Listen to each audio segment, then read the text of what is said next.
Conhecido ditado popular, utilizado em analogia aos tempos de crise, nos diz que vão-se os anéis, ficam os dedos. Grosso modo, isso nos faz entender que, quando a situação econômica não está fácil, o certo é abrir mão do supérfluo para continuar com o essencial. O que seria mais essencial para um povo tão carente, com necessidades básicas e demandas múltiplas? Seriam, senador Cristóvão Buarque, mais e melhores escolas? E um sistema de saúde de qualidade? Ou 38 ministérios, repleto de cargos comissionados, abrigando e garantindo emprego a alguns poucos apaniguados políticos? Mais uma vez, de forma bastante arbitrária, como já lhe é peculiar, o governo Dilma anuncia uma redução de 60,9 bilhões de reais nos investimentos para colocar este país no rumo.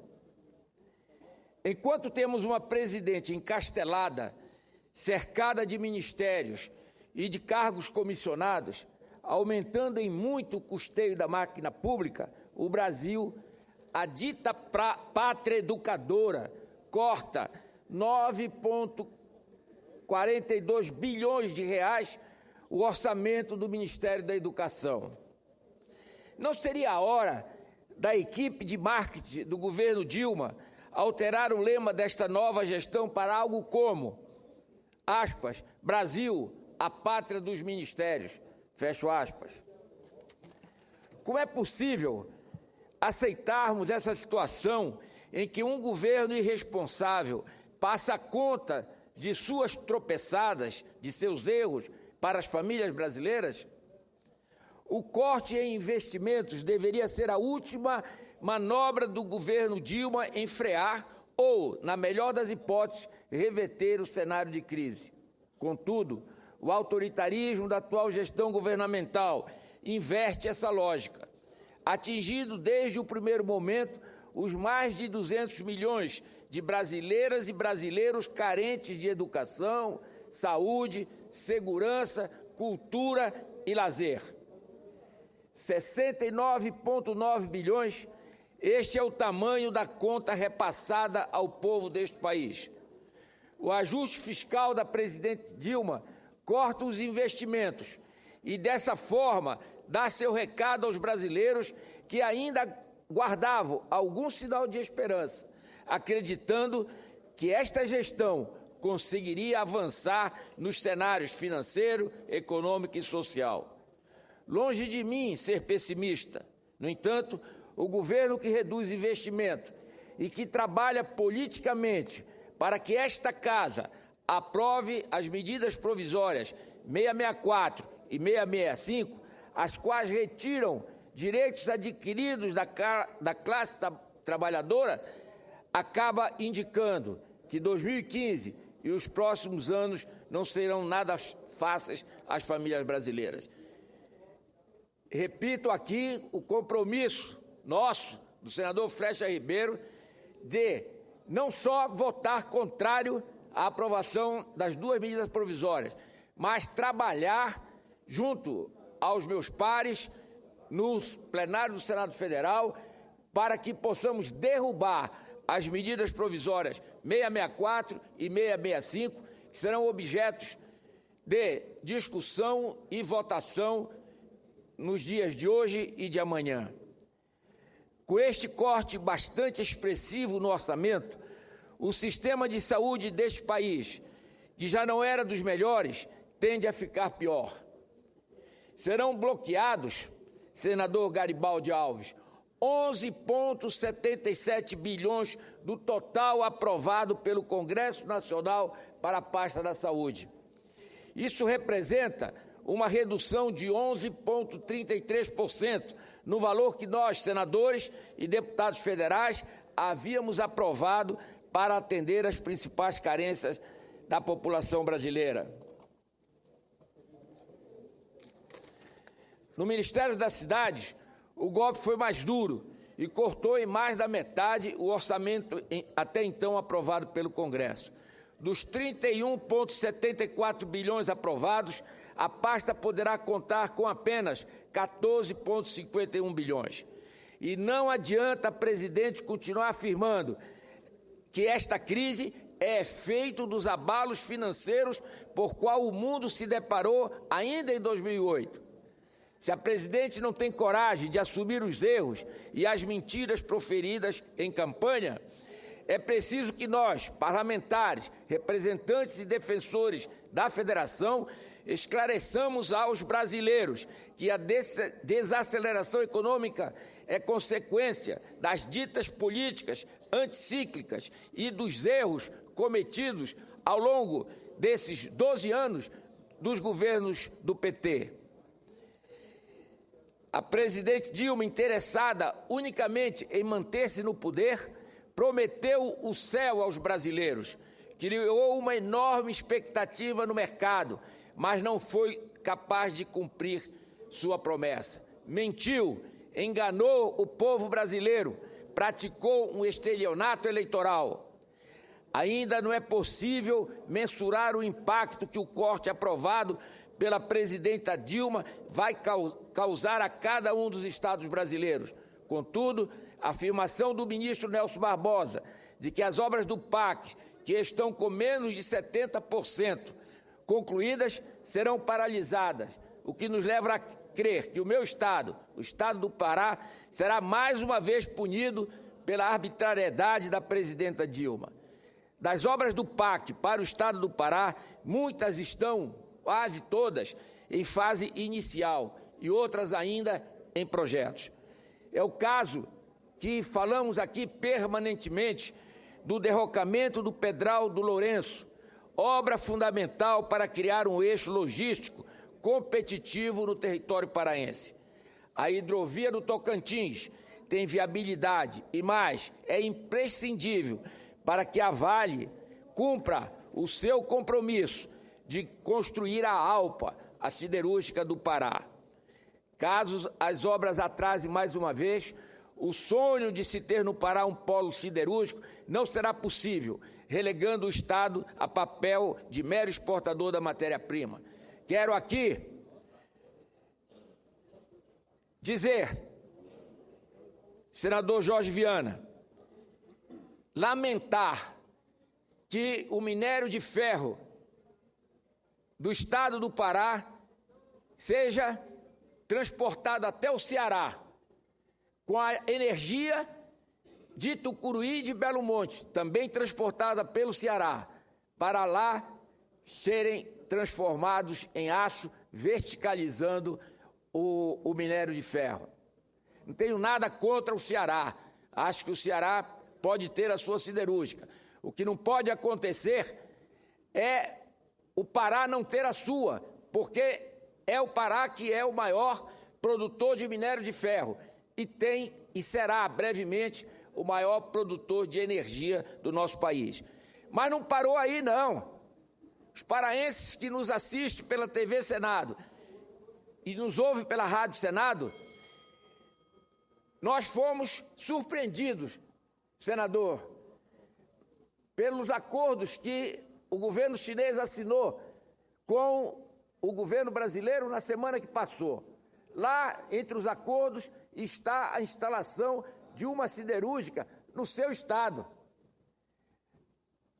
Do mesmo jeito que não somos contra com a siderúrgica no Maranhão, no Ceará, também não somos contra a siderúrgica no Maranhão, que vai levar o aço e a energia do Pará. Agora, não é possível que o governo da presidenta Dilma esteja sempre de costas para o estado do Pará. Lá, instalando uma siderúrgica no Ceará, com a Vale, e a outra siderúrgica no Maranhão. Que faça as duas, mas que faça a siderúrgica no estado. O atraso no edital do derrocamento do Pedral do Lourenço trouxe um dano irreparável à economia paraense.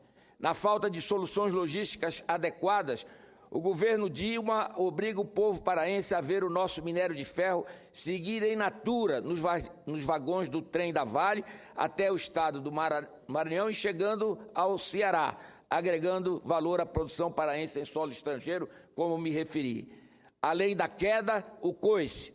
Como se não bastasse o governo Dilma relegar o estado do Pará à condição de mero exportador de bens primários, ainda subtrai os recursos referentes às compensações da Lei Candir. O atraso nos repasses federais impacta na gestão estadual. Caso o estado do Pará recolhesse o imposto referente aos produtos exportados, acumularia somente em 2014 um ganho de 2,7 bilhões. Na reunião da quarta-feira passada, com os 27 governadores dos 26 estados da Federação Brasileira e do Distrito Federal, o senador José Serra propôs, como solução para a não regulamentação da Lei Candir, que os estados exportadores de produtos primários pudessem cobrar o ICMS na exportação. Era uma forma de solucionar o problema sem que o governo federal tivesse que ressarcir o ICMS que é dispensado na exportação. Vamos defender essa proposta do senador Serra para que possamos dar aos estados exportadores de produtos primários a capacidade para que possa cobrar o ICMS e resolver a questão das suas receitas. Já concluo, presidente. Impossibilitado de cobrar o ICMS, o Pará deveria então ser compensado, como disse, com a repasse da União previsto em lei. O governo federal deveria repassar no ano passado, 2014, 240 milhões, ou seja, menos de 10% das perdas. Mas até hoje, a União não repassou a segunda parcela, não só para o Pará, para todos os estados brasileiros, de 170 milhões da compensação financeira a que o Estado tem direito. Até quando o governo Dilma continuará dando as costas para o Estado do Pará? Ao invés de cumprir com aquilo que já havia prometido e viabilizar os eixos logísticos pré-existentes, o governo Dilma lança mão da pirotecnia e anuncia, juntamente com o governo chinês, a construção da ferrovia transcontinental. A obra tem sua importância, haja vista o fato de abrir uma nova rota para o escoamento da produção. No entanto, não podemos jamais inviabilizar as obras nos outros eixos. Inclusive, sobre essa questão, a CNT indica que o escoamento da soja pelos portos do Pará são mais viáveis economicamente e, portanto, mais competitivas que a ferrovia transcontinental. Estudos preliminares apontam que o custo para exportar uma tonelada de soja do Mato Grosso até os portos chineses pelo Peru seria de R$ 325 a tonelada. Estudo da CNT. A mesma quantidade de soja saindo pelo porto de Vila do Conde, em Barcarena, no Pará, apresentaria um custo estimado de R$ 135 por tonelada. Nós estamos falando de R$ 325 transcontinental e R$ 135 pelo porto de Vila do Conde. Tendo em vista esse levantamento da CNT e da viabilidade econômica já comprovada, por que também não investir no prolongamento da ferrovia Norte-Sul, ligando o município de Açailândia até o porto de Vila do Conde, em Barcarena, que é um projeto que já foi anunciado diversas vezes para ser licitado e, lamentavelmente, o governo recua de colocá-lo em licitação e estamos todos nós, paraenses, a nossa bancada federal, lutando junto à NTT e ao Ministério do Transporte para que efetivamente possa ser lançado essa ferrovia que vai ligar Açailândia, no Maranhão, senador, e Barcarena, no estado do Pará. Novamente, a afirmação do ministro Barroso. Concluindo, será. A afirmação do ministro Barbosa nos causa temor, haja vista que, assim como o derrocamento do Pedral do Lourenço, esta obra encontra-se em fase de ação preparatória. Isso quer dizer que está em etapa inicial e que ainda não tem orçamento disponível. Com esses cortes expressivos de um lado e o grande número de ministérios e de comissionados de outro, o Brasil da presidente Dilma dará alguns passos para trás, quando ainda, na época do Brasil colônia, as ações paternalistas engessavam a máquina pública e reduziam a eficiência do governo. Para quem irão administrar os 113 mil apadrinhados que ocupam o cargo de confianças e comissionados nos 38 ministérios da presidenta Dilma? Senhoras senadoras, senhores senadores, o contrassenso volta a valer neste governo. Cortam os 69 bilhões de reais em investimentos, que melhorariam em grande do povo deste país, e continuam pagando a conta de 424 bilhões que são consumidos para custear esta pesada estrutura. Vou repetir, cortam 69,9 bilhões do orçamento em investimento e gastam no custo da máquina do governo para manter a máquina do governo federal 424 bilhões, que são consumidos para custear essa pesada estrutura nada própria de um país que tenta se livrar de grave crise econômica. Era o que eu tinha a dizer e agradeço Vossa Excelência por nos ter permitido concluir o pronunciamento de hoje.